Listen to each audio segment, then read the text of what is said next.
Thanks for tuning into the Restless Reader. This is another buddy read that me and my brother were doing for the book Hyperion by Dan Simmons.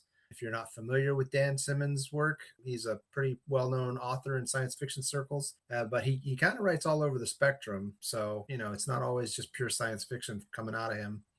Basically, we decided to read this because it's kind of a classic of science fiction. It was published in 1989, and a year later, he published the sequel, The Fall of Hyperion. But we'll talk about that in a little bit. You want to say anything, Sam? I haven't read any of the sequels, so Okay. Yeah, I haven't read the uh, sequel. I have The Fall of Hyperion back there somewhere. mhm. I may read it eventually. I don't know that I want to read it right away. The book basically starts off with this guy who's basically known as the Consul through pretty much the whole book. And he gets a call from the person that he works for, and she tells him that he needs to take part in the pilgrimage that is sponsored by the Church of the Shrike, which the Shrike is like this mystical creature that is on the planet Hyperion. There's a lot of setup that goes on through all the various things that happen in this book. And the book is basically told as a series of 6 different tales. Even though there's 7 pilgrims, some stuff happens and one of the tales doesn't get told. So there's spoiler 1, I guess, for you. But anyway, but also the back, like it's not just his boss, right? It's like Mina Gladstone, the yeah, CEO Mina of Hegemony, the Gladstone. the CEO of the entire Yeah, Universal Nation or whatever, however you want to yeah. describe that.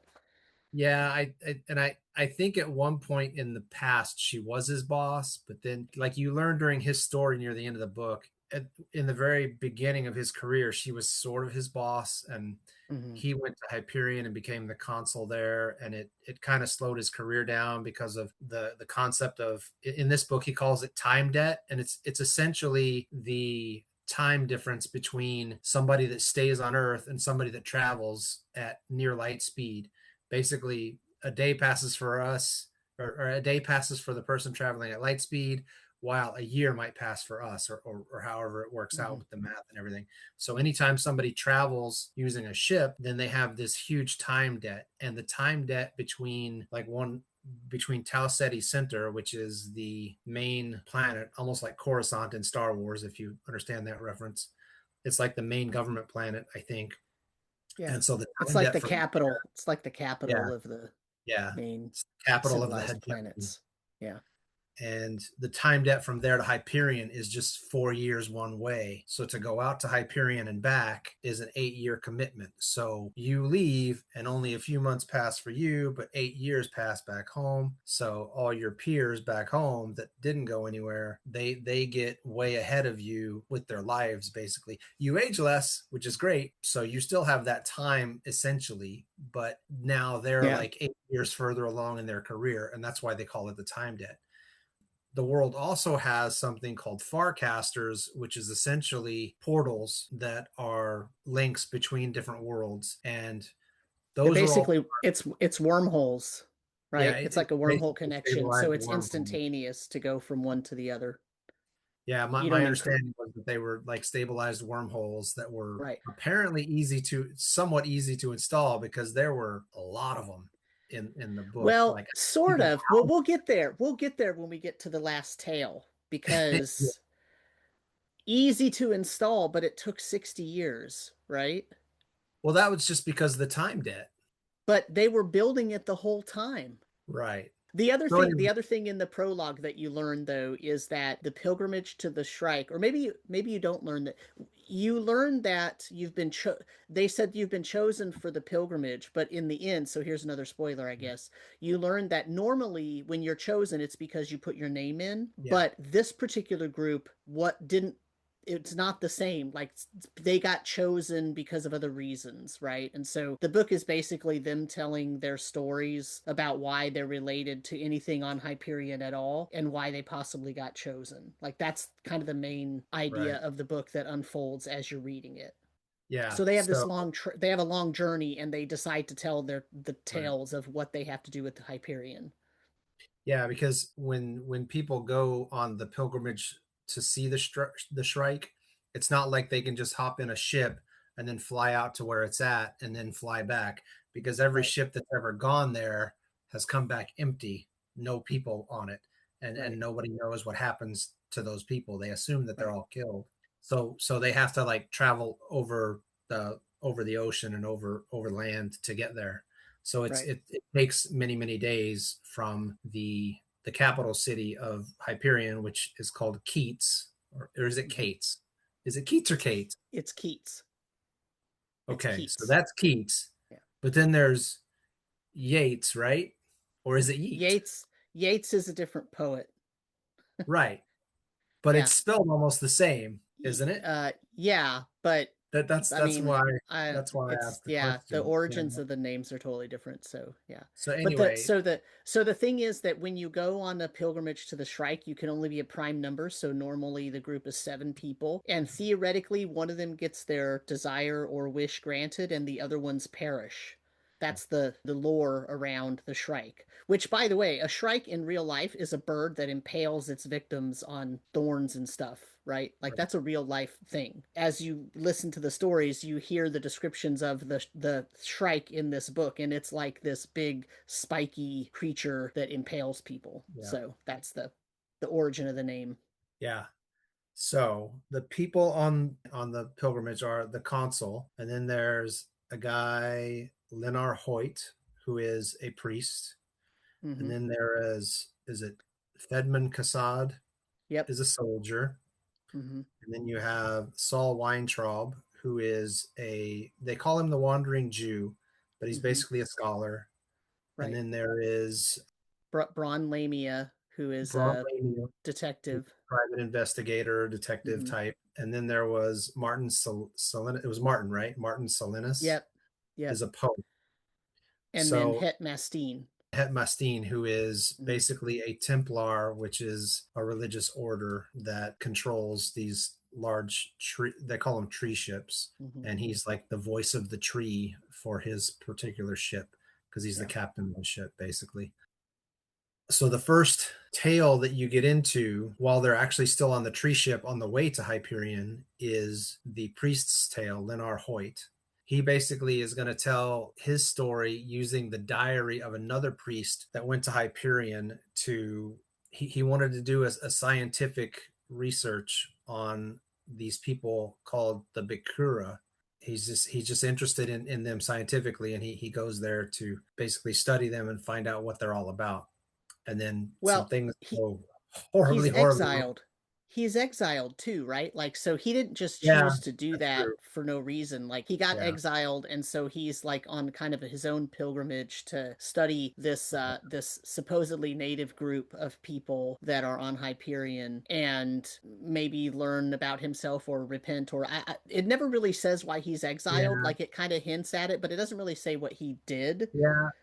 I think part of the exile angle for him was just get him out of the way for a while so Hmm. that people forget. And you don't learn right away why he was exiled, but it comes out during his story, in some of the details. And basically, him and some other people tried to use some archaeological evidence and fake it so that it would make their religion more Oh, right. That's right. or more You're it, right. it, it Yeah. basically tried to fake evidence to make their religion look more like it Right. was really what happened Right. with the universe or They're whatever. Catholic, okay? And so they're Catholic, and I mean the earth was destroyed, the earth died. Earth death, which is what they call it in the book, was like 400 years ago compared to like when these people are making this pilgrimage. So if you're Catholic and your religion started on that planet and that planet's now gone, but a lot of the lore that was around that religion was all on based on that planet, right? Like you could imagine there's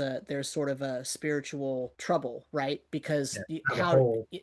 right Yeah, there so what they did was they were trying to take these artifacts and evidences from other planets because by then humans were able to have faster than light travel and had colonized all these planets, right? So they were trying to take these artifacts from other planets that are also very very old, right, and show that, oh well, those also support the idea that Catholicism has about the one true deity and that kind of stuff, right. but they faked it.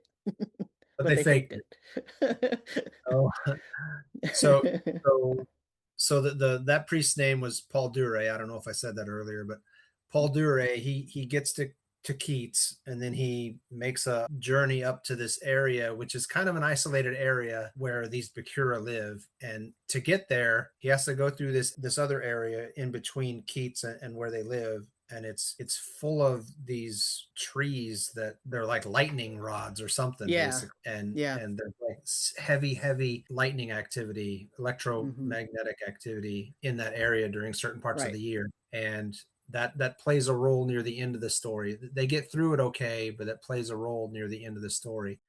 When he gets to these people and starts to study them, he finds them kind of. I think he found them puzzling because they just seemed like dullards, you know, that just Well, he used the R word to describe them, but he was referring to like people with Down syndrome, like right. simpletons, kind of. That was Yeah. his, kind of dates the book, the language he uses to describe them. But that's the idea of what like we learn a lot of things about the actual universe that this is taking place in this. Like we learn about Comlog implants, right? Like I Mhm. guess every modern person has like it's basically like if you had a internet search engine implanted right into your body and you could just sort of think about something and it would like bring up the information for you, but not every place. It's like if you go somewhere nowadays and your cell phone has no service, like there are places in the universe where the Comlog can't contact the servers, so to speak, so it would be like having no service. He drops lots of like Easter egg names, right? Like the faster than light drive is called a Hawking drive, right? Obviously about Yeah. Stephen Hawking. They use he talks about Felix the cat.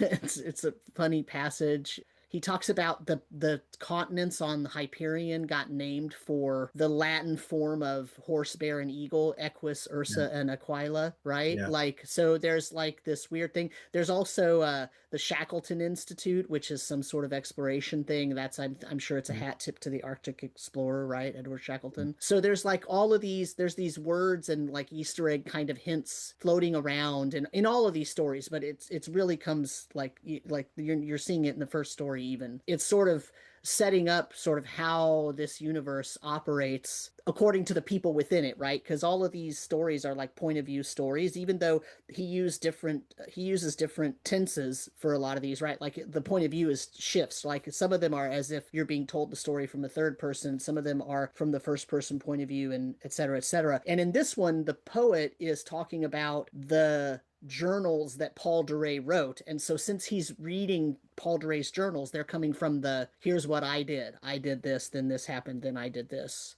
So it's all first person. And then he finds out something really weird about the people, right? So he makes it through that weird like lightning forest, which I can't remember what they called it, Hellfire Forest or something like that. And then he's camping and he took a guide with him and the guide gets murdered, but he didn't get killed. Spoiler. Spoiler. Huh? I mean, Spoiler. well, sorry. It's hard to talk about this without, I mean, No, I know. unless we I just know. want to I talk know. about themes. I mean, like we can Yeah. decide to not No, spoil it. no, And I mean, no. I mean, Let's that's not go much of a for it. spoiler. It's in like the first 40 pages, Yeah. like Just he go gets for it. killed, right? But for some Yeah. reason the priest doesn't get killed. You learn the reason later, but he Yeah. doesn't know the reason at first. So Yeah. this tale is just full of Christian thematic elements, right? Yeah. There's Actually, yeah, one of the notes I made was when he was still in Keats, he goes to that burned out church, mhm, and he sees the woman and he tries to talk to her, but she leaves. And right, I took that entire scene as a metaphor for the death of the Catholic Church, right. or Well, maybe even just religion, because to me the or church was burned out and run down and torn up, and just right, it represented things falling apart. And right. then the one person who was there, number one, was dressed all in black, so funeral, Hmm. funeral vibes there. And then she gets up and leaves as soon as the priest tries to speak to her and just disappears on him. And Right, but I she just took sat that as there people leaving. but she sat there when he was doing the sacrament, right? So she Yeah. sat there for the actual like sermon related elements of what was happening. And it was only when he wanted to actually converse with her on a one-to-one level that she basically ignored him. So I was taking that actually as his own exile, right? Like he was Uh, seeing his exile borne out amongst even the people who don't know that he's exiled. Because it's not like he walked in there yeah. and said, I'm an exiled priest. He just walked in there and started like being priestly. And she listened to the sermon and then turned and left. Like, and I Okay. didn't know if it was because she really didn't actually understand the language. Like, was she was a native person or something? I don't know. So was she understanding the language, or because I agree with you. I don't think you're wrong. I just think there's so many different sort of symbolic things that were happening Mhm. in that scene that it was like, Yeah. okay, what is this? There was also a lot of like foreshadowing in there too, because of all the like just how important he still sees religion even though he's exiled, but still he still has these like questionable, like he's also not really sure like why is he being punished, you know, like he's a true believer and he was just trying to support the religion, so how come he got exiled? And like I mean in his own mind, I'm, you know, so I don't know. It was very interesting. This is a really Yeah. good story. I think it's one of the better tales in the Yeah. book. Yeah. I thought it was one of the better tales. I didn't think it was the best though. The ending I thought was phenomenal for that tale. So that I'm not going to spoil for anybody. The Okay. ending of that tale is really Yeah. really good. So we find out something at the so I won't spoil it, but the end of that priest tale also then sheds light on the current. So most of that tale was about Mhm. the priest from the past, the Paul Right. Duray from the year 2732, right? And so Right. but then at the very end of it, it brings it back into the current Another time, point. and we learn something really interesting which we won't spoil, so Yeah. there's that. But it's a really Yeah. interesting sort of thing, and then there's a piece of it I don't understand. Like it doesn't really connect for me to exactly what happened, and I thought I sort of put it on the back shelf in my mind, and I thought, well, maybe later on they'll explain it, and then they never really did explain it, so I'll leave it there. And so then it goes to the second tale, which is the soldier's tale.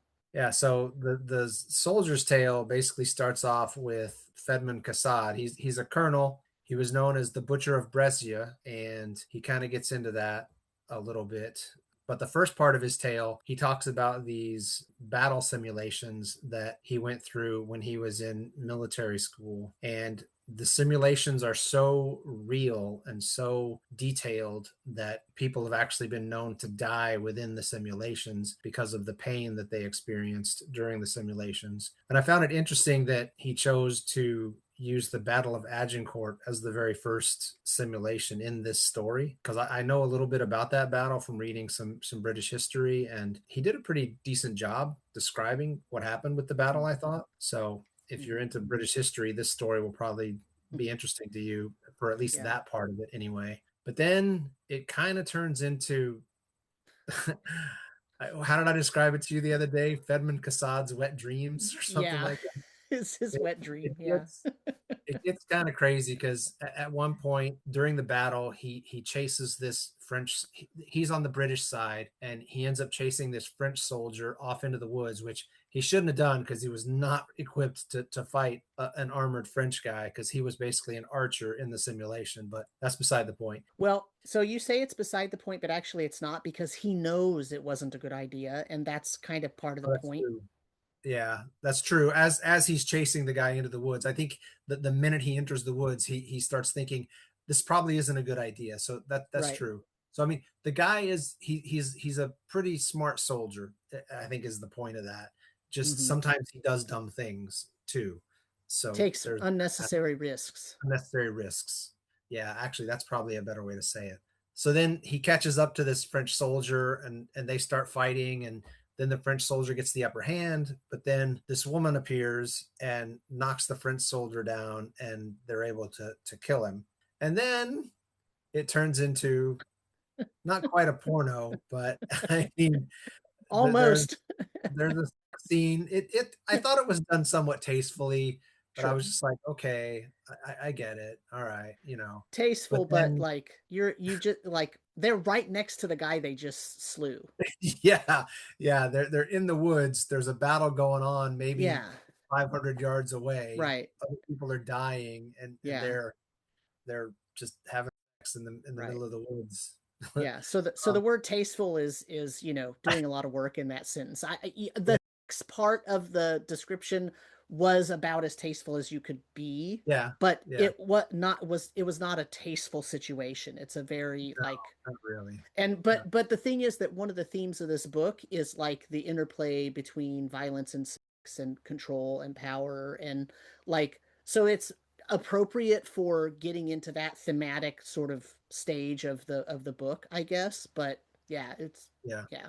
yeah. But Well, don't the forget thing, too that in between these tales, right, we're getting snippets of how they're interacting with each other, and we're getting snippets of news about the place where they're going. So we learn in between that Hyperion has recently been accepted into the larger hegemony group of planets, and one of the people that welcomes them on Hyperion when they get there is their dad was actually with this guy, Colonel Kassad, on Brescia, and his nickname is the Butcher of Brescia, which it tells us but doesn't tell us why for a while. We learned that the Shrike has now killed like 20,000 people. So now apparently the Shrike is like increasing or amplifying their violence mhm, as well, right? Which actually is yeah, apropos for the Soldier's yeah, Tale. Like it's talking about the violence of what the Shrike does.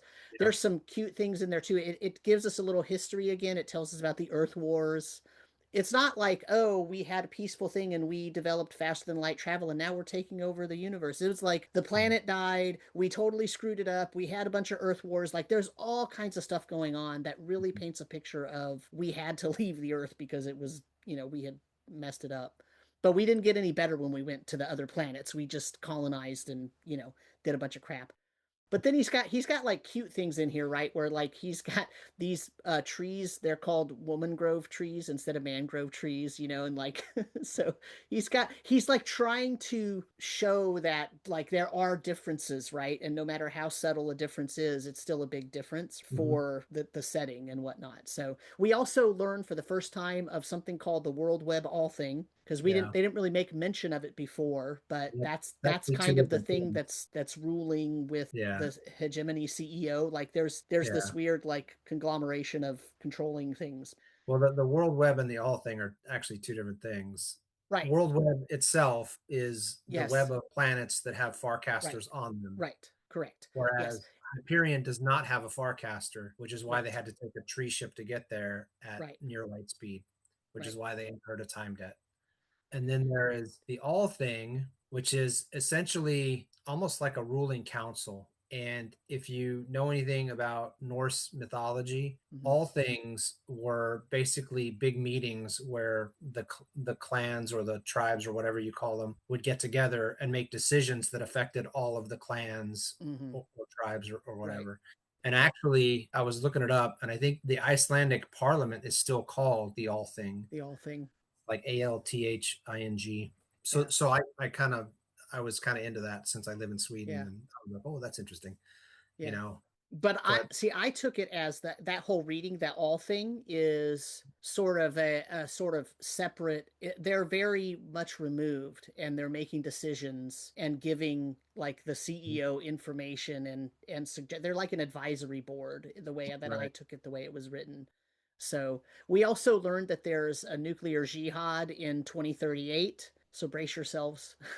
So yeah, it's a short time away. I like We there was the whole Indo-Russian Muslim Yeah, conflict. yeah, yeah, yeah. I was like, Right, right. Russian Muslim, Yeah. Russia Did becomes you Muslim before did you 2038. did you catch the John Carter Brigade? I liked the John Carter Brigade. Oh yeah, I probably caught Um, it when I was yeah, reading it and probably smiled yeah, because I love the John Carter of Mars yeah. books. But Also, yeah, Buckminster is the name of the capital of South Brescia, so I think that's probably named after Buckminster Fuller, who's a mm, physicist, right? He's a material scientist. okay. But anyway, so in this tale also we learn about the ousters for the first time. And the ousters are a main threat in this setting. They are like here's the note I wrote to myself. Zero G monkeys question mark, right? Yeah. They have prehensile toes, long limbs, prosthetic tails. that when it talks about their feet, it puts the word foot in quotes. So like I was thinking, oh, so do they actually have like four arms and no actual legs? And so that means that they don't have feet, they have hands. Like it was very confusing to me how they were describing these things. But Yeah. they're definitely different from standard human from Earth or from Earth stock, right? Like they Yeah. have evolved in some way. Yeah, and they get into that when he has to use the spacesuit that one of them has, Right, and right, it doesn't fit him right. And I was like, I found it humorous that he couldn't fit properly in this thing, but at the right, same time, I was a little annoyed that it didn't really seem to affect his movement later on in that part of the story. right. You know, Yeah, little things like that sometimes bug me. I'm like, yeah, wait a minute, it would be like a guy in a movie getting shot in the arm and then fighting a guy with that right, arm at full right. capacity.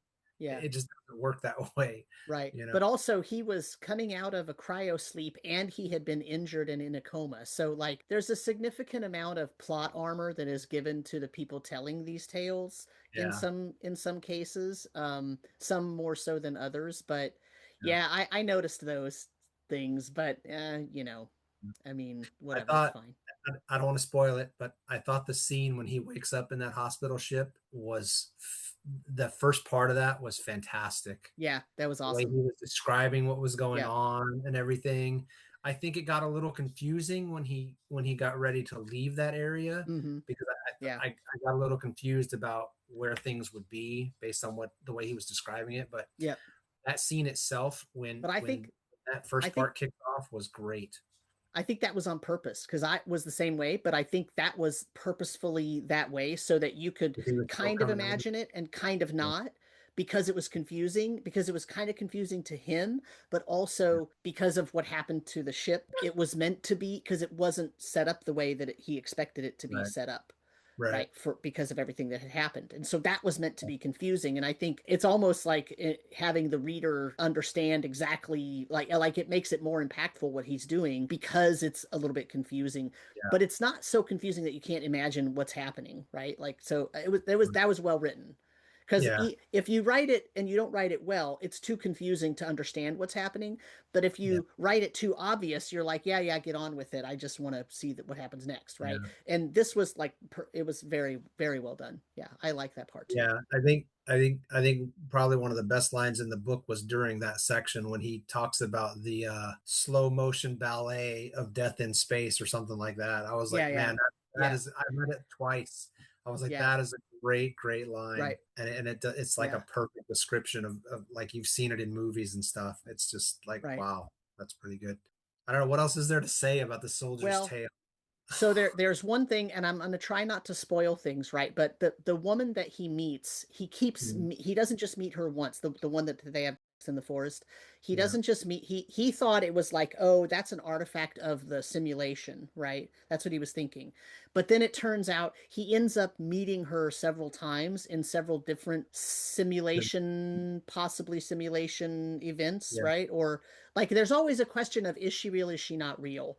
yeah, And I think in the end, he decides she's real and he mhm, learns her name, right? And she gives him two names. And at the end of that tale, she interacts with him and they do things that give you an insight into the Shrike and what's happening where the Shrike is. And so I wrote a question at the end of this tale. I wrote a question slash prediction in my notes, and I said, does the Shrike like because so far the Shrike has only been talked about like this weird, like not benevolent, very evil kind of, or maybe evil's not the right word, but like because there's a whole church around it, right? The Church of the Shrike, a whole thing, but it's very violent and very like most things are inconsequential to the Shrike and it'll kill you like in a split second and like it doesn't and there's these weird time things around it like that there's this whole sort of thing, right? So the question I had at the end of the Soldier's Tale was, does the Shrike amplify what's in the head or heart or soul of the person that it's interacting with?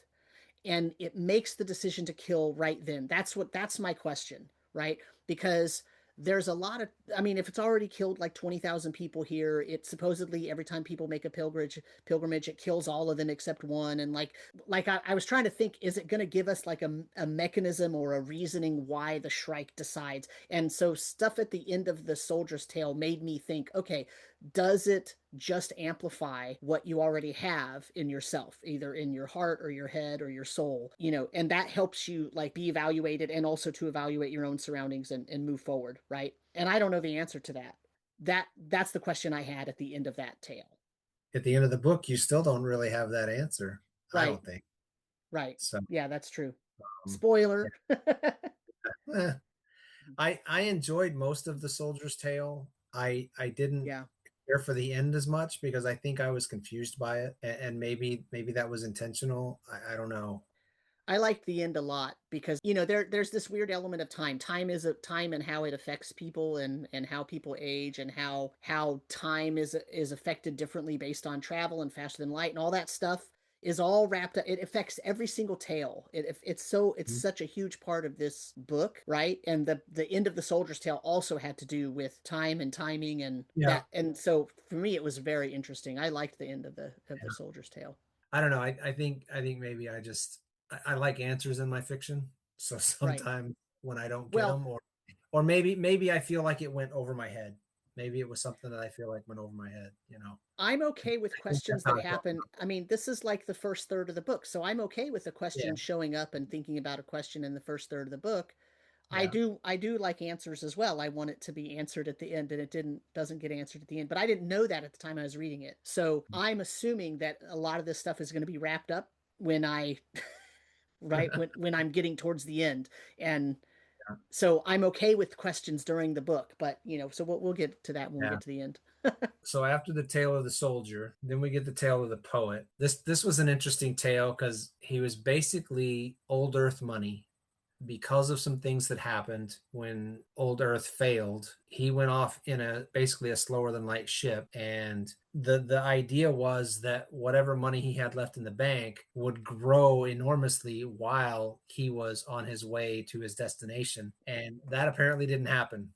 So he ended up coming out of cryo sleep or whatever you want to call it. I forget what they called it in the book. And number one of the dangers of cryo sleep in this universe is that you have a much greater chance of having a stroke. And he has a stroke, and he can only say, what was it, like 9 words?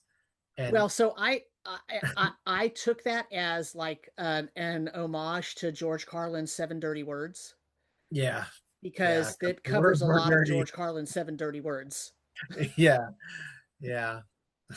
I'm not gonna say those words. I still remember those Right. words. Yes. But there's a ton of overlap, right? He could say 9 words, so there were two that were not on George Carlin's list, but that were Right. just variations Yeah. of the others. So, So anyway, he gets to this planet and he basically is forced for the first time in his life to, number one, work for himself, work for a living to basically make himself stay alive, and number two, try to figure out how to communicate when he only has a 9 word vocabulary. Some interesting things happen in that part, but that to me, that whole part of that was aside from him trying to figure out the language thing, and he was still composing the poetry in his head. He mhm, just didn't know how to put it down in the right words, I guess.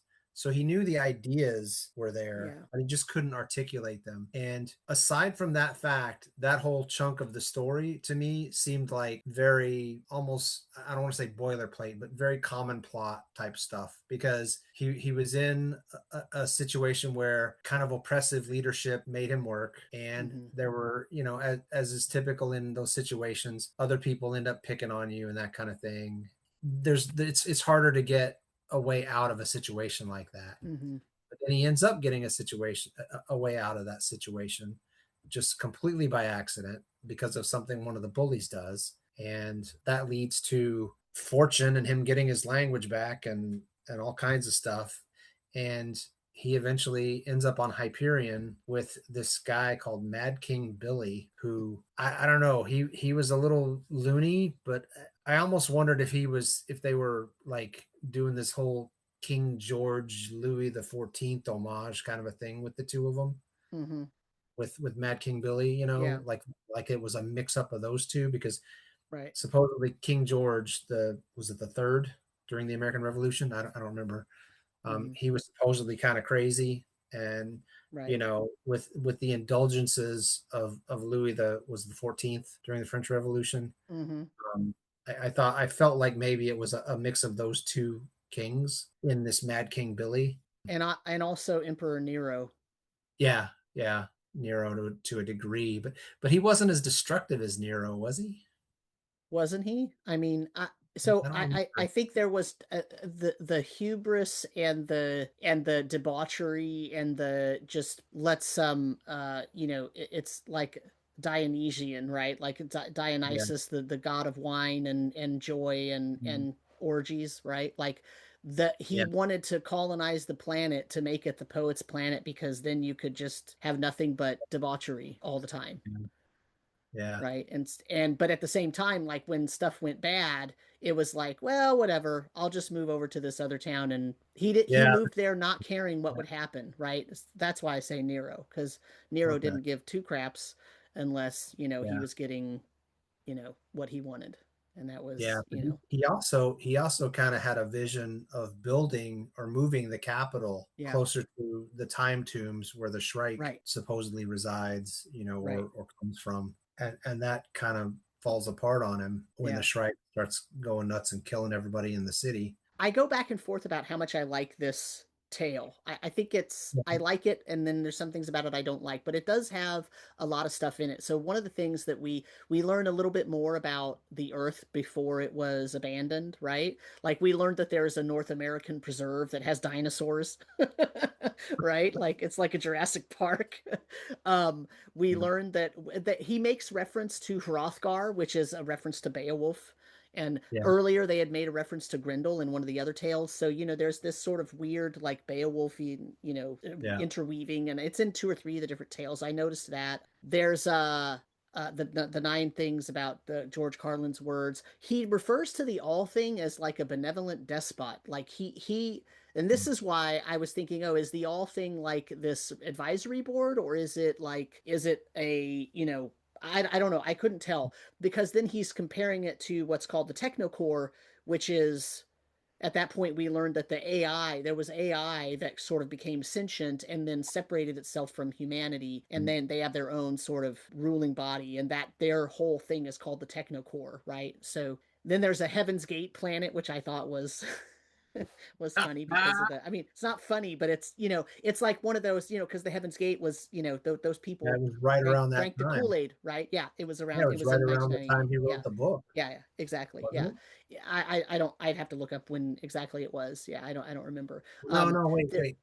Hail Bop was in the 90s because Right. that's the one Heaven's Gate was Yeah. going to hitch a ride on. Hail Bop was in the 90s, and this was published in 89. So maybe he knew about the Heaven's Gate Yeah. cult and Well, thought they the were cult, the Heaven's Gate cult, was founded in 1974. I just looked it up. okay. So there you Um, go. they died of mass suicide in 1997. So they Right, died after he wrote this book, right. but they existed beforehand, right? Yeah, They're also, this is the first time we hear about being so rich that you have a house that has those gates in it, right? right. Have And so you Farcaster. could You each have a room could be room on on a any different planet, planet.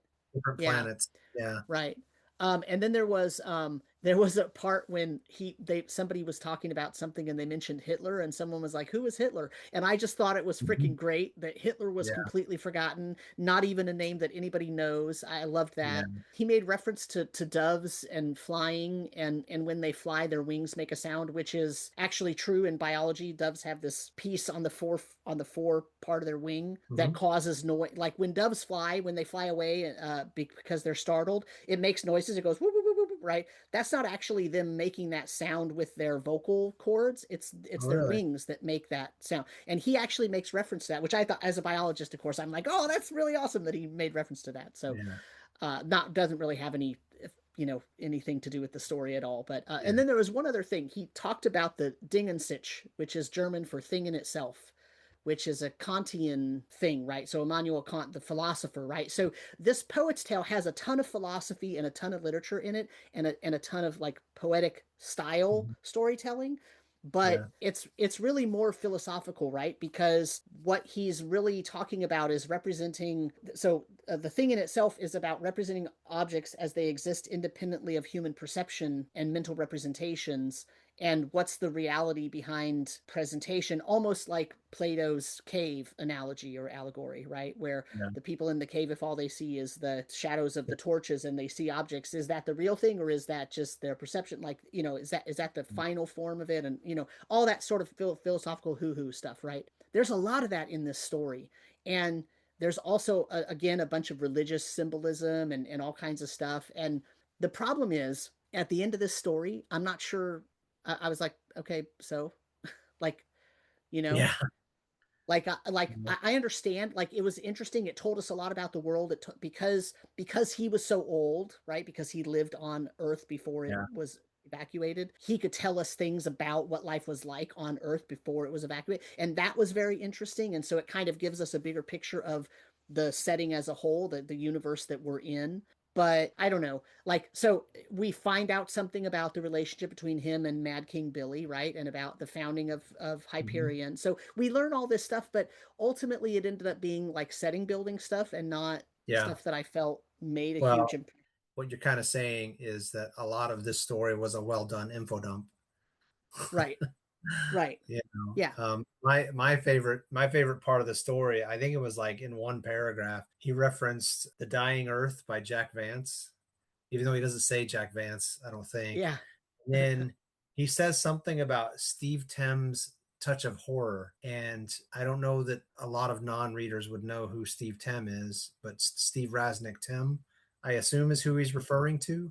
He's an author that is a contemporary of Dan Simmons. And I just found those two references interesting. I'm kind Yeah. of like you. I didn't really like the poet's story that much. Um, the one thing I did find interesting that doesn't come into play in any other story is the idea that they can do body mods, because he Hmm. talks about turning Right. himself into a Yes. literal satyr with like Yeah. goat legs and horns Yeah. and stuff. Yeah.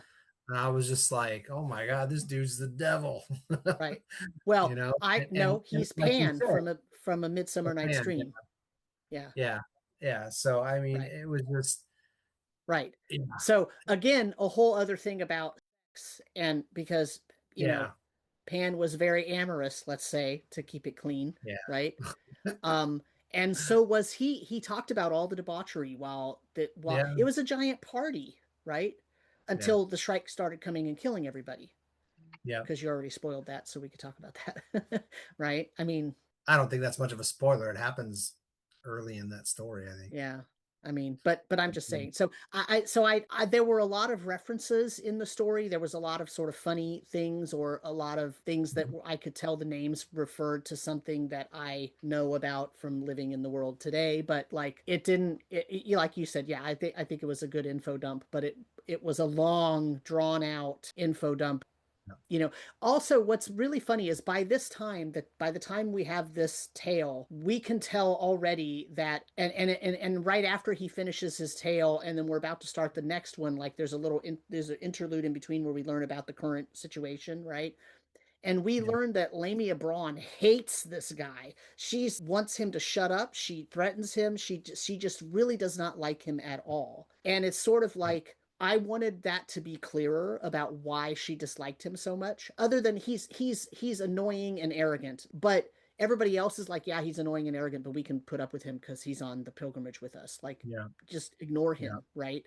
But she's very, like, she responds to him very outwardly, and I wasn't sure I, what the point of that was, and I was hoping maybe it would get spelled out when we get to her tale, the detective's tale. Which, just I think I wrote Lamia hates the poet. Like, that was my note about the interlude part there. I think she hates him because of his objectification, which is essentially what debauchery in that manner is, of women, and she's the only woman on the Hmm. pilgrimage. Right. So she's But then, essentially maybe standing up for women by disliking the guy. but why I mean, not? it's Why not maybe a dislike but the colonel or the commander too? Then Kassad, because he also because objectified his women. focus was on one woman. Kassad's focus was on one woman, Yeah. you know. She doesn't get mad at any of the others who mention women in their lives, Mm-hmm. right? So Yeah.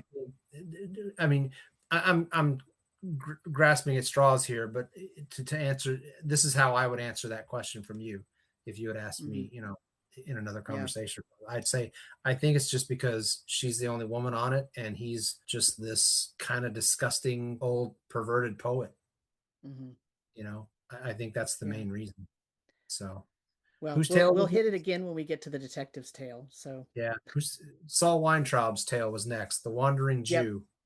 The Scholar's Tale was the one that probably affected me the most because I have kids and there's no violence against children in it, so that's not what happens in this tale. But the first part of Saul's story is almost like the first 15 minutes of the movie Up, if you've ever seen that. Like without dialogue, Disney tells like one of the saddest freaking tales you could ever see in the first 15 minutes of Up. Mm-hmm. It's an amazing, to me, it's an amazing bit of storytelling in that first part of that movie. And to me, the Scholar's Tale, the first part of it is like that because he talks about meeting his wife and the kind of life they had together and what they were doing. And then they have their daughter, and everything is still going fine. And their daughter becomes a scholar too, and she goes to Hyperion and she's working with a research team. And one night when she's in part of the time tombs, one of the ones that they call the Sphinx, something happens and it causes her to start aging in reverse. And the thing is, as she's aging, she also loses. Spoiler. She's losing. Yeah, spoiler. Sorry, guys. Sorry, But we viewers. can't talk about this We tale can't talk without. about. Yeah. Yeah. This one, I don't know how I mean, we would have to be so general that it would be pointless to talk about it. Right. She's Yeah. essentially aging backwards and not remembering anything that she knew beyond the point that she just aged back to, if that makes sense. Mm-hmm. And he tells this tale so well that I was just like, Jesus Christ, this could be a 300 or 400 page novel on its own, Mm-hmm. just this part.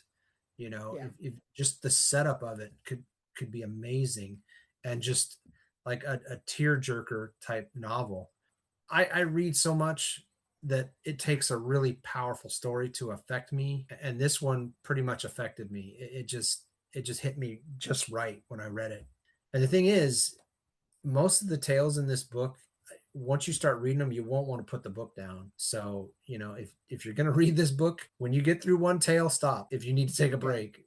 And then Yeah. when you get to the next tale, read it and stop, because once you start one of them, you're going to want to keep going. That's one of the Right. strengths of the book, is that he Yeah. pulls you in so well with these characters. And the Scholar's Tale was just, to me, it was just phenomenal and sad and just, yeah.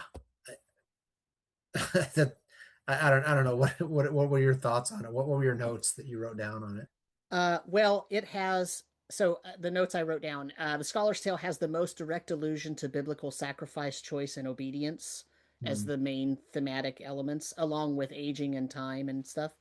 Yeah, Um, that's the one where they have the big discussion about Abraham, right? right. Yeah, Yeah. Abraham sacrificing his son Right. because God. Because so and one of the this tale not only was sad, but it unfolds so well that at the beginning, when I was reading it and they're like, oh, and so and so daughter whatever, and she grows up and whatever, and then it hit me like, oh, because I was thinking, why would they have another kid and then name her the same name? Because the baby that he's got with him now is Yeah, the named Rachel. daughter is a Yeah, daughter named Rachel. And I'm like, yeah. what's going to happen? Is she going to die? And so then they, out of desperation, they have another kid, or did they have a clone, or like what happened? So now they have another baby, I and it's Rachel. Like I was, and then after I read a little bit of the tale, it hit me, and I was like, and I even wrote, oh, I guess I was cursing, whatever. I wrote, is the kid reverse aging? Like it finally dawned on me. I felt like an idiot. I'm like, oh, duh, I should have realized this from the beginning when I saw that their child was named Rachel. But I was yeah, thinking, oh, it's going to be something like high tech, like cloning, or, they like something happened. No, no, it's the same kid. I thought from the beginning of the book, I thought the baby was maybe his daughter's child, because he didn't really Right. mention his own daughter's name until Right. they got to his tale. Right. Right. Yeah, that's Before right. he They went. always just referred it to it as the baby or the child. Yeah. Well, no, they. I think he named her. I think he names her when they first show up. Oh yeah, but But I mean, you yeah, don't but then, know but you what don't his know that that's his daughter's that name that is. he had another daughter named. I mean Right. that you Right. don't know it's the same until his tale. Yeah. The other thing was the whole thing with the dream and Abraham and sacrificing. Genesis 22. I mean, it's right in the beginning of the Bible, right? It's like Abraham's supposed to sacrifice Isaac, and so I mean, spoilers, okay, but so Saul has a dream, right? And in the dream, he hears a voice that is a very commanding, authoritarian voice that basically says, go sacrifice your child, right? And so a lot of the story that's not related to exactly Rachel is about him and what's going on in his mind, trying to think through and his faith and like, thinking about like, what does this even mean? Is this even real? How is this even something that should be? And, like, am I just having delusional dreams? Like what's going on? And we learn a whole bunch about the setting again. We learned there's a first and a second Holocaust, right? We learned that there's a whole planet of exiled people who wanted to stay away from the normal, way that Um, people are governed, and yeah. and like there's all these different things, right? And then towards the end, we learn that his wife, is having the dream too. And it was like, I did not see that coming. I thought he was having Yeah. this internal struggle and it was going to be like, it was going to Yeah. remain like unstated, whether it's really real or is it his own delusion or is it like what's going on. And then the wife freaking comes out and you Yeah. learn that she, and like it's hard. So like you, I read a lot, right? But I read a lot of like science based. I don't just read fiction, right? I read a lot of stuff, and it's really hard to surprise me. And Yeah. that surprised me. Like I just did not see it coming. Yeah. I was like, holy crap. Right, When I read her, when she said that, I was like, holy right, crap. right. Me too. Wow. I was like, oh, that hit me. Yeah. I mean, the whole Yeah. story hit me, but that particular Yeah. part was like, oh my God. Yeah. I mean, yeah, like I said, that story just I started Yeah, thinking, what if that happened to one of my kids? How would I handle that? I don't know what I would right. do. And It just folks, he doesn't just say like, oh, and she aged backwards, and then like it time skips 15 years. Like yeah. they go He gives through, examples and they scenes give examples and of just what's happening. crushing emotion It's through it. it's Yeah. horrible and beautiful at the same time. Like it's Yeah. so like Yeah, the it. Yeah. scene where he goes outside of the house to talk to her old boyfriend, Mm-hmm. who, Yeah. they're out there talking, and he asks the guy to come in, and the guy's like, no, I don't want to come in. And then she comes along because she was at the Right. library doing Yep. research for a school project. And she's only Yeah. like what, like 7 or 9 years old, Yeah. I and she think doesn't nine. know the guy. I Yeah. was like, oh my God, Yeah. freaking horrible. Yeah. But they were like a Right. couple when she was an adult, and now Right. she's reverting and doesn't even know who he is. Right. Yeah. Yeah. I And God, and just to be clear, by then everybody knows. So he knows that she's aging backwards, and the reason he doesn't want to go in the house is he doesn't want to yeah, see her, right, right? And then right. she comes around the freaking corner. Yeah, yeah. Yeah, because Yeah. Saul said, well, she's at the library doing something for Right. school. She's not Yeah. Yeah. inside. Come on inside Right. and we can talk. And then she comes around the corner because she finished at the library. But yeah, Right. great. That was my favorite story, my favorite of the characters' stories, hands down to me. That one for me, that story was a level above all the others. Yeah. Yeah. Easily a level above all the others. Next tale. Hold on. I have one Okay. problem with it. Okay. First of all, it's written in third person. So up until then, none of the stories were written in third person. But because this is written in third person, you're getting descriptions of things that are happening. And you still have him sort of narrating and giving thoughts, but you are getting a more third person view of what's happening. And that means that when Rachel, as an adult, is in the Sphinx we get to hear details about what happens to her in the Sphinx. How in the hell do we know that? Because she has no memory. So there's no way. This is one of the places where I was like, wait a minute, how do I know? Like, I kept expecting someone to come in Mhm. so that we would know that that's how we could know that that happened, that somebody came in and saw things that were going on or also experienced them Yeah. or whatever. But nothing like that happened. So how could we possibly know what happened to her in the Sphinx? I think it was conjecture based Sure, but on it was in her. details about what she was doing in the Sphinx, which is I That don't know. that It was just just embellishment. I mean, that was author's embellishment there. I mean, sure, I didn't read too much of that. I hadn't even thought about that, but you're right. I mean, how could they know what was happening? Because right. she couldn't have told them because she didn't know. But I think it was anything that they knew about the events of that night had to have come from reconstruction by the research Hmm. team that was there with her. Sure. That's the only explanation I could Yeah. come up with for that. So I'm just saying the only reason I pointed out is because one of the sort of things about this book that is very common now but wasn't necessarily common then is that because he's split it into these tales and they can all be written from a different perspective, and you can write some of them first persons, all that kind of stuff, some of them third person, whatever. There's all those the different varieties, right? And he does that. He writes them all with a slightly different perspective, yeah. but that just sort of highlighted to me, okay, well, here's one of the failures of that particular way, is that Mm, since all the other ones are written from a more first person yeah. depiction, I'm expecting that the things we're learning, they have Mm, unreliable narration from the person telling the story, but this is completely unreliable narration that none of the characters in the story could actually really know, so it's just made up. yeah. Yeah. And Mm, like that's okay, like it didn't kill the story for me. It's totally still my favorite tale in the whole book, but it's just one of those things I thought about where, okay, there's a slight weakness to this way of telling a story from a different perspective for each of the tales, right? Is that you can't really, it sticks out only because none of the other ones had that problem, right? yeah. Yeah. I could see that argument, but like I said, I think you could fix it with a paragraph talking Sure. about Yeah. the rest of the crew that was with her, reconstructing the events and relaying them to Saul. Yeah, but that's But part of the problem is I think partly what they in the tale they actually say, like when they tried to go in and see what had happened, like there was a bunch of stuff missing and there was no evidence of anything in there. right, but I mean, they're Yeah, I again, get it. It's not worth arguing about. It's just one of not those worth like, arguing about. yeah, yeah. We could Anyway. talk about it for 10 minutes.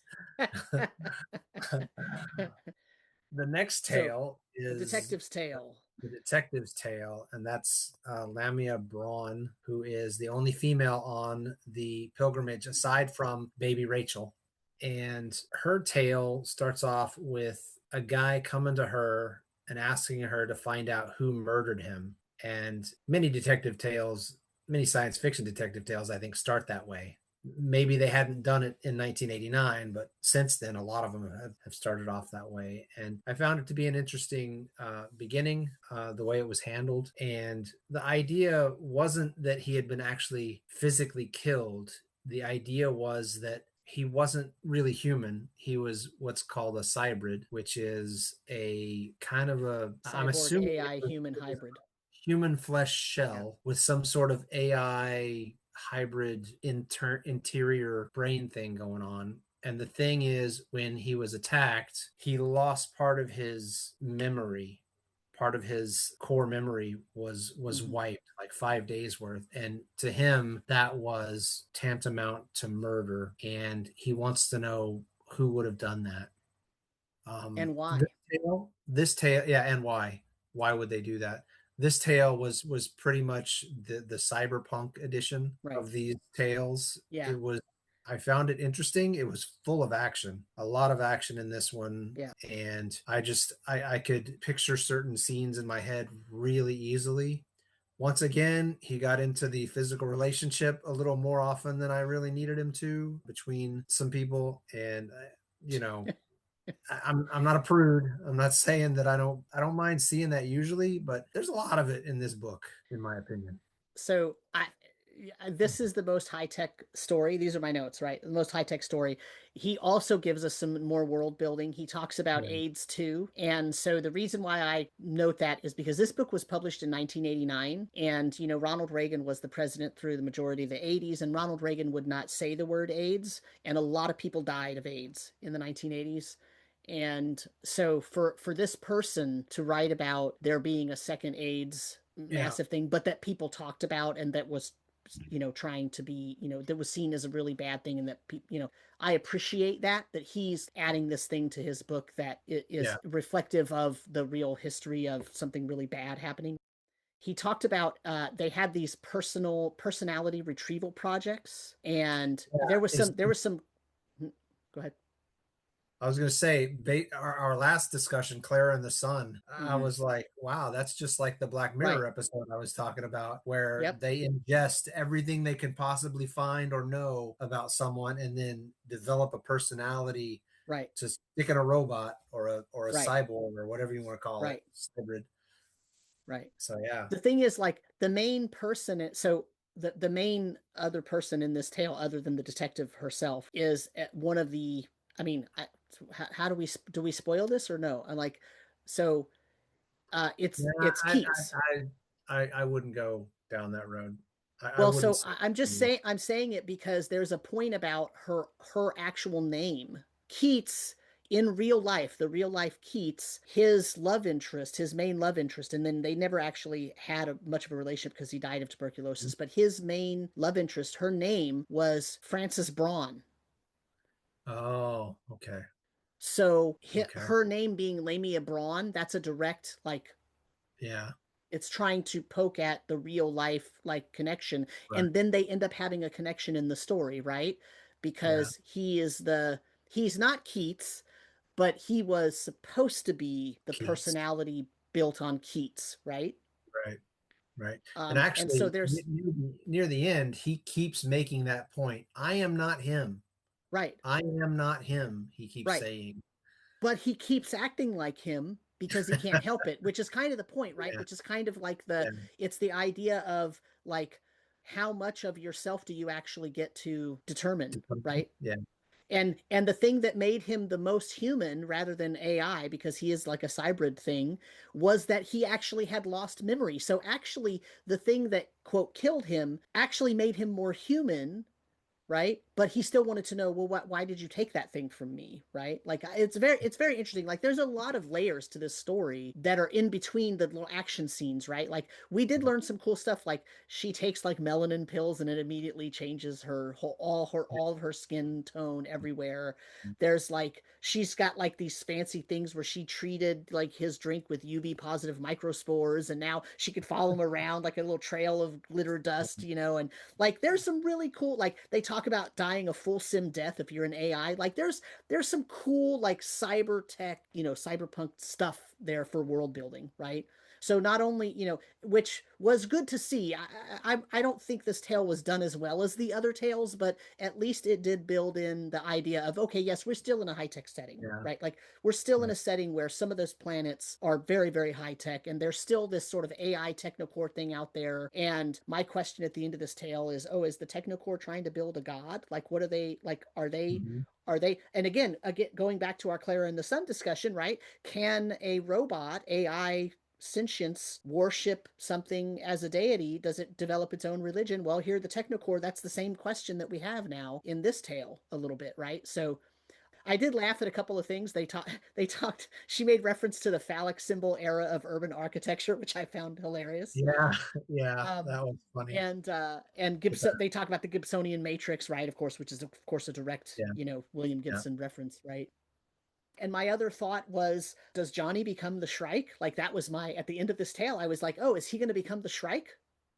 No, I I don't think so. I mean, not You? now, but that was just I wrote down some thoughts I had when I was reading it. But now, and by the end of the story, I don't think so. But when I was reading that story, I was like, oh, how is this going to relate back to Hyperion? Because a Yeah. lot of it doesn't really relate to Hyperion, right? Yeah. That's true. That's a good And point. Because at the end, he does something that I knew was coming yeah, from like the middle of the story it had to on. happen. I Yeah, knew it was yeah, coming. yeah. and I won't spoil that for anybody watching. I'm sorry, I've spoiled so much more of it for you No, it's fine. already. Yeah, But no, that there are yeah, some key parts that we're not spoiling, so yeah, that's fine. yeah, yeah. I just remember as I was reading the scene where they're going to the Church of the Strike, when Hmm. she's going up those steps and all hell's breaking loose, I Hmm. was just like, I can picture this. I thought, I wish I was a better artist than I am because I suck.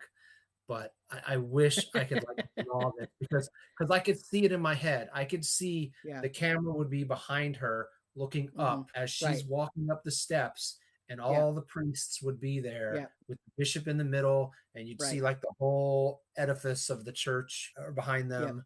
I was just like, this would be an amazing image. If they did an edition of this with like a color plate for each story, Right. that would be the Yeah. one I would use for this Yep. story, you know. Yeah. So yeah, that part of it, that part of the story I liked, but I tend to like action-packed stories as it is. But I'm kind of like you. I didn't quite see how it all connected to the Yeah. Shrike and pilgrimage and everything. The only thing I can think of is, it's like you said, is he going to become the Shrike? That's such a good question. Or is something in the data, Right. something about what he did, going to affect Hmm. how the Shrike Yeah. deals with them? So yeah, kind of sketchy. We're being kind of sketchy on that tale. Well, There's I there's mean, not a like lot of depth. there's There's not not a a lot ton. of deep Yeah. connection to the Shrike's pilgrimage stuff. Right. Yeah. So it's a more I straightforward kind of Yeah, thing. it's more straightforward action Yeah. investigation kind of thing.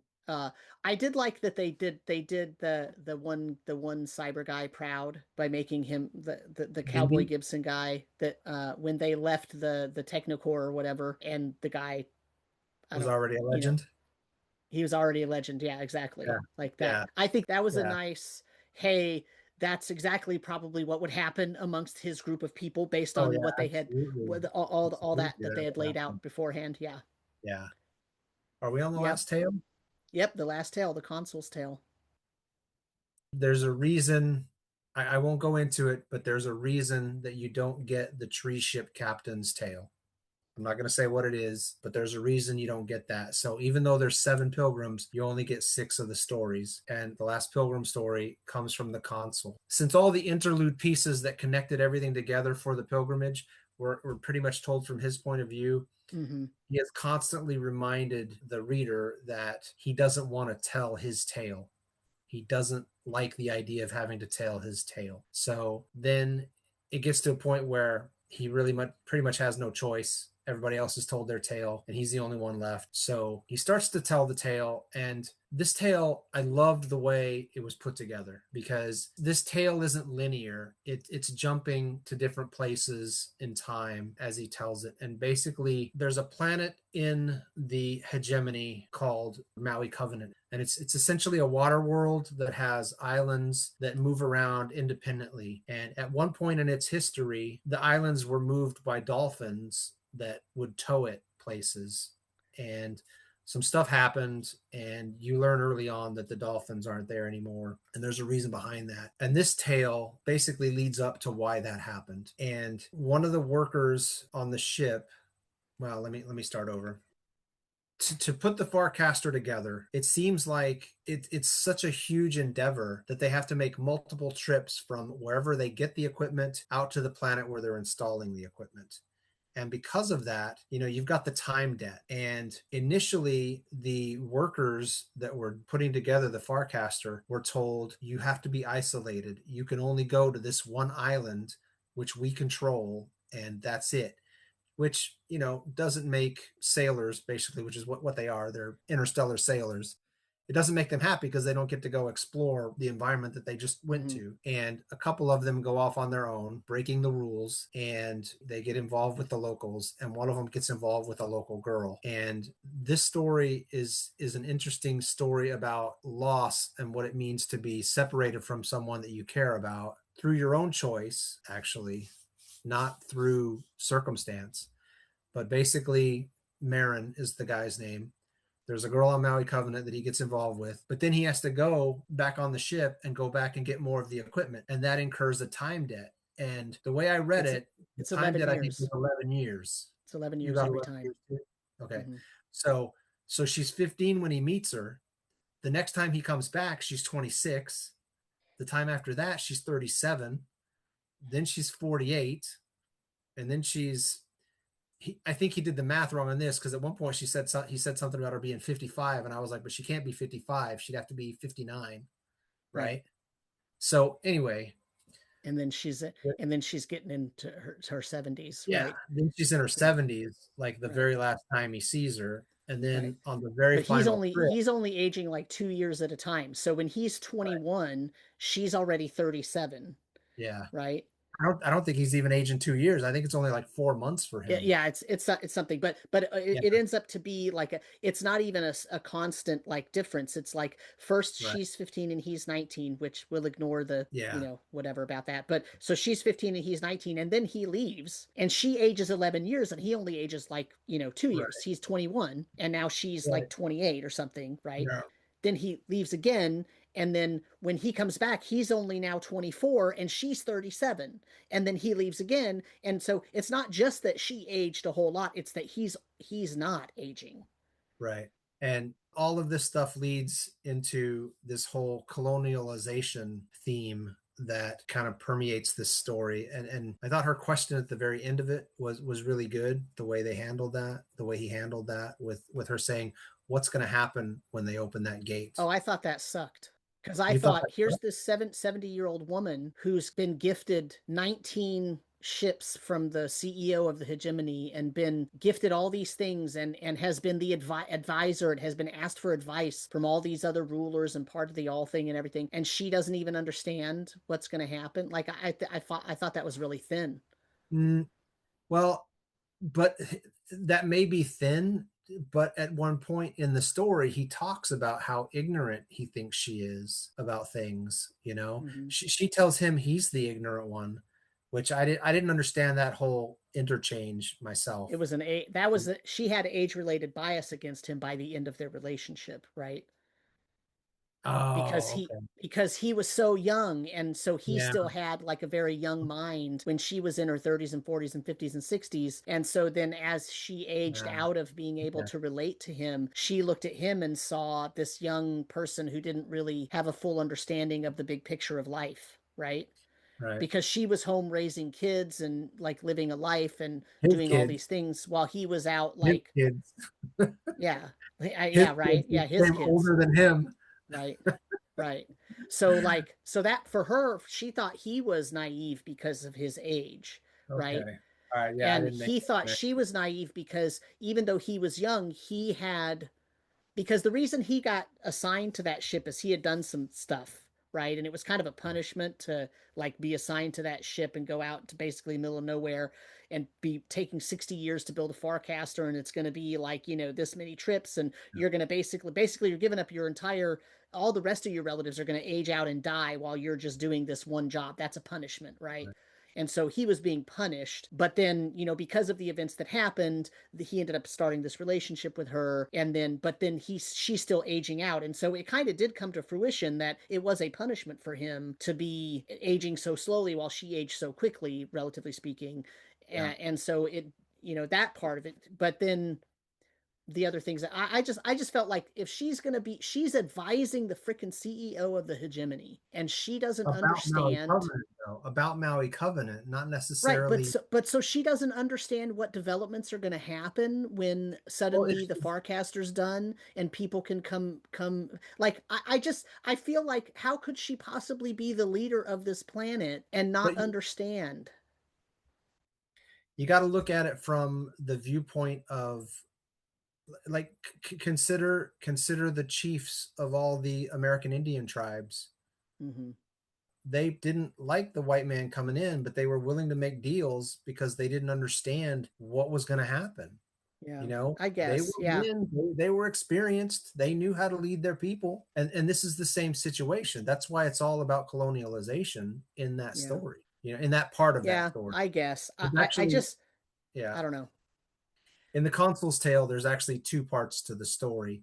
The part that we're talking about right now is actually a recording made by Marin that the Consul has. Yeah. And I'm not going to say why he has it, but there's a valid reason for him to have that recording. And the thing that really got me about that is like, as I was reading that story, I got like this whole almost like, is she the love of his life, or is No, she just a convenience for him when he's there? not that And either. yeah, well, Because it was but an well, hold on, accident let me that their finish. relationship became a relationship, right? Right. But let me finish my thought here. So no, she's not the love of his life, but at the same time, it hit me kind of hard when he says how much time he's actually spent with her.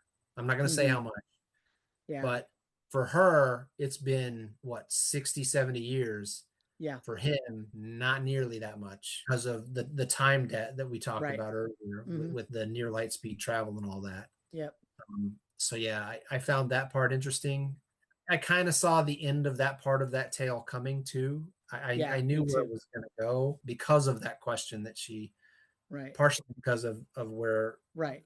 the thing that happened when him and his friend were at the party that very first night, Mm-hmm. and her cousin or whatever it was Yeah. challenged about the colonialism Yeah, so aspect. that on Maui Covenant, it makes it pretty clear early on that there is a set of what they call them separatists who don't want the Farcaster to be created Right. and don't want Maui Covenant to become part of the hegemony. That's the Yeah. idea. So that's why we're talking about it, the colonial and the anti-colonial part, because Right. there's been some agreement that there will be a Farcaster created, and as soon as that happens, Yeah. Maui Covenant can become part of the hegemony, which is the world web, right? They become part of the world web. So now they get all the benefits of that. They get all the technology and all of the science and all of the ability to have more people. Like there's all And kinds the of instant benefits, travel, the instant and you get travel, instant travel, instant trade. travel.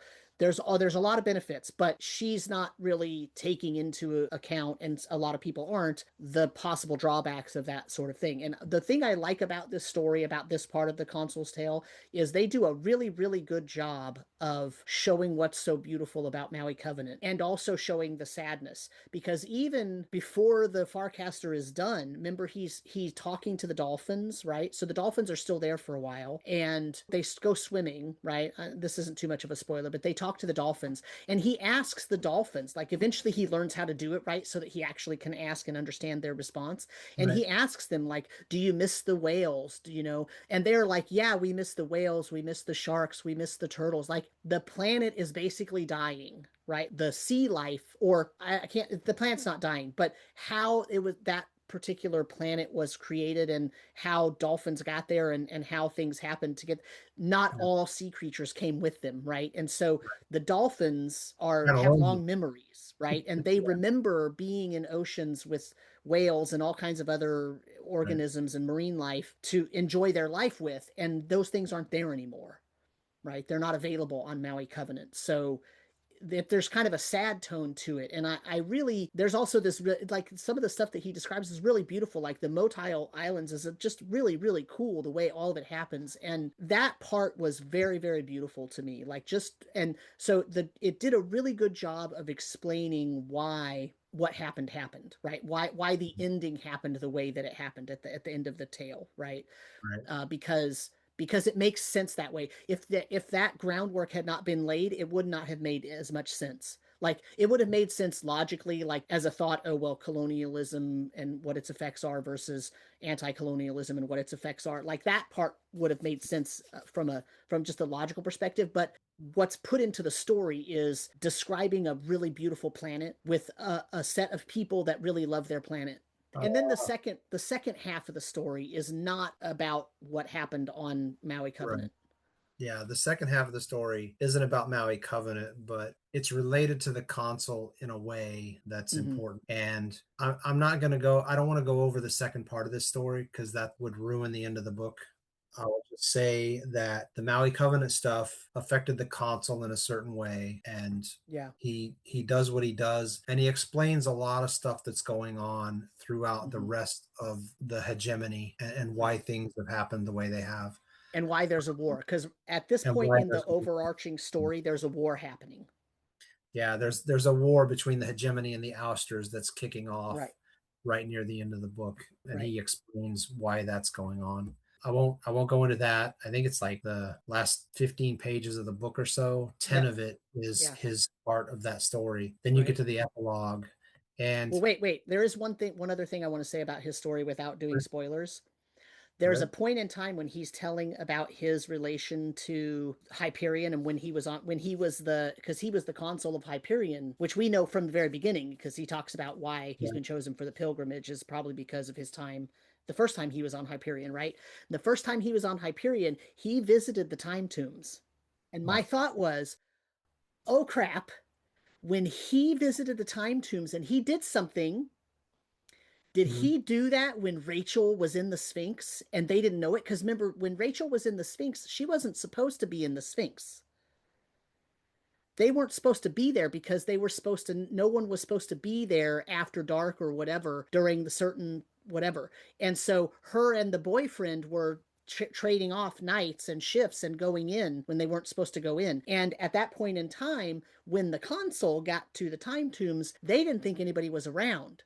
So he went and he did something. And I was thinking, oh my God, is he actually the one that caused the thing in the Sphinx to happen, which really led Mhm. to Rachel's anti-aging disease thing? I don't think so because there were three other people with him when Right. that stuff happened. Yes.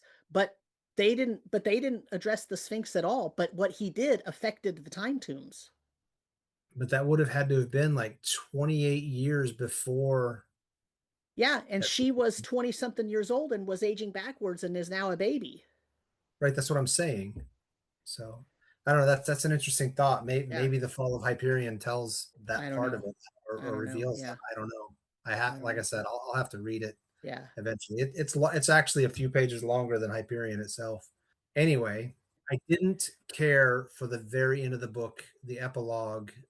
It starts off okay, but then there's this kind of, to me, I thought it was kind of corny, the last couple pages, Yep. what happens in the last couple pages. But I that's just me being me, I guess. Some people might find it No, humorous. not you. I I don't think it's you. I For could me, do without the last page and a half. I loved the book until the last page and a half. yeah, don't. So what happens on the last page and a half does not in any way change Right. That's right. anything Yeah. else that is Yeah. It great doesn't about the change book. anything. It just felt like an odd way to end it. That's all I'm saying. That's part of the reason why it annoys me though, because it's kind of a for a chuckle, let's just throw this in there. And Yeah, it yeah. doesn't really connect with really with the themes. So if we want to ask why this book is so popular, there's a lot of reasons why, and we've discussed a lot of things in here. It's become like a baseline for good sci-fi in some ways, right? It touches on themes of religion, of obedience, of questioning things, of love, of lust, violence, war, family, philosophy, time, aging. They all have delusions of grandeur at different points in the book, right? Like that, all of these people think they are just like, when they're Yeah, telling their tale, you know they are the main character of the story because they've got delusions of grandeur, and that's yeah. it comes through, right? And so it has a lot of really universal themes and very thematic ways to get at those themes that are, on one hand, very relatable, and on the other hand, because it still has this patina of being in a setting in the far, far future that has elements to the universe that we don't even can't even imagine having, right? Like, Yeah. so it's still separate enough that we can think of it as apart from ourselves, but yet we still can Mhm. relate to a lot of the characters or events that occur in the book. So it still gets like 4.5 stars from me out of five, right? But don't read the last page. Yeah. I give it my rating of it would be a 9 out of 10. I would say that if you are new to science fiction, this would not be the place to start unless Mm-mm. you have a deep background in philosophy and maybe in the poets. You might Mm-hmm. find it interesting if you know a lot about poetry and the classic poets and that kind of thing. But it is definitely not a place to start your science fiction journey, I don't think. It's one of the classics, Yeah. but once you've gotten used to how science fiction typically works in written form, then maybe give this one a try. I think you and I are both pretty well read, although in different spheres. Maybe Yeah. our focus has been different. But I think we're pretty well read. And there's stuff in here that I'm sure flew over my head that I just did not, like references that I just did not get. Like I didn't, I'm sure there are connections I did not make. When we do this, I read the book and then I don't go look at reviews or do anything. So I haven't seen anybody's reviews or anything like that. So I'm sure if I went to go start to read a bunch of reviews, they would mention things that I'm like, oh, I didn't even catch that, right? Like I'm sure there's a ton of those things. So Yeah. even though we've spoiled a few things and whatnot, I still think it's worth a read because there are things you'll get out of it that maybe we didn't mention or that we purposefully left out. Yeah. I will say that if you read it, you're going to have questions at the end. Yeah. And I can't tell you whether or not the second book, The Fall of Hyperion, will answer those questions because I don't know. I haven't read it yet. I will eventually, probably not right away though. Yeah. This book is a phenomenal book, 9 out of 10. There are some flaws in it, as we've discussed here, and there's just some really great, powerful storytelling in parts of this, and the structure of it is very interesting. There are moments where you might start thinking, is this a fix-up novel of some sort that just got really lucky? And I don't think that could possibly be the case Okay. unless he just had these stories laying around and somehow managed to work Wow. them all the right way to make them fit in this universe. If you don't know, a fix up novel is when a science fiction writer or fantasy writer or whatever takes a bunch of their short stories and then creates some sort of framing device to connect all those stories together so they can publish it as a book. This book is not that. I can't imagine that this book is that in any way, No, shape, or form. Because I even agree. though it seems like it's made up of like 6 or 7 novella length stories, it is not a fix up. They all have a continuity. They all develop the same background essentially. They all add something to the background, and it's just a really good book, really well written. And Dan Simmons is he's a phenomenal writer. Mm-hmm. I think this is the third book of his that I've read because I've also read Carry On Comfort, which is a book about essentially psychic vampires, and it's a doorstop of a Okay. book. I think it's like 800 pages, and it's Yeah. fantastic if you Yeah. can get over some of the things that the vampires do. If you have triggers that Yeah. that are related to SA, Carry On Comfort's not a book to read Yeah. because there's some of that in there. And then the other book of his that I read is called The Terror, and for me that book was phenomenal. I have a hard time getting time to read, and I made time for that book because it just Mm-hmm. was it pulled me in, and I just had to get through it. There was only one chapter in that entire book that I was just like, what? Anyway. Oh, Yeah. actually, I also read Summer of Night by Dan Simmons, which is basically a horror novel, and Mm-hmm. there's some pretty good stuff in that. Some moments that I was just like, oh Jesus, I don't know if I want to turn the page here. There were literally a couple Yeah. moments like that where I was like, what the hell's about to jump out at me? Right. So yeah, he's a good writer that can write across the spectrum of stuff. Anyway, highly recommended. Hyperion, good book. If it's been around since 1989, most people that have read it will probably tell you it's a good book unless they just didn't understand it, and that's fine too if they don't like it because they didn't Yeah. understand. That's pretty much all I have to say about it. You got anything else you want to say about Hyperion? Nope. I think we covered most of it. So, All yeah. right. Okay, so if you're All right. curious, I don't know when it's going to happen. I don't know when we'll do the video or how fast we'll get through it. But if you look over Sam's shoulder there, you can see Children of Time sitting on the shelf there. And that's the next thing we're going to read. I figured that might be a good one for him to read because it has to do with some biological things happening at a rapid rate. And have you started it yet? No, I didn't start Okay. it. Okay. All right. So anyway, that's the video. Hope you've enjoyed it. Hope we didn't spoil too much for you if you haven't read the book. And yeah, great book, Yep. worth the read, even if we've given away some of the stuff Yeah. that is I in it. think there's enough in there that we did not give away that it will still have some surprises in it. Yeah, Yeah. for sure. So all All right. right. So that'll be that. And thanks for watching.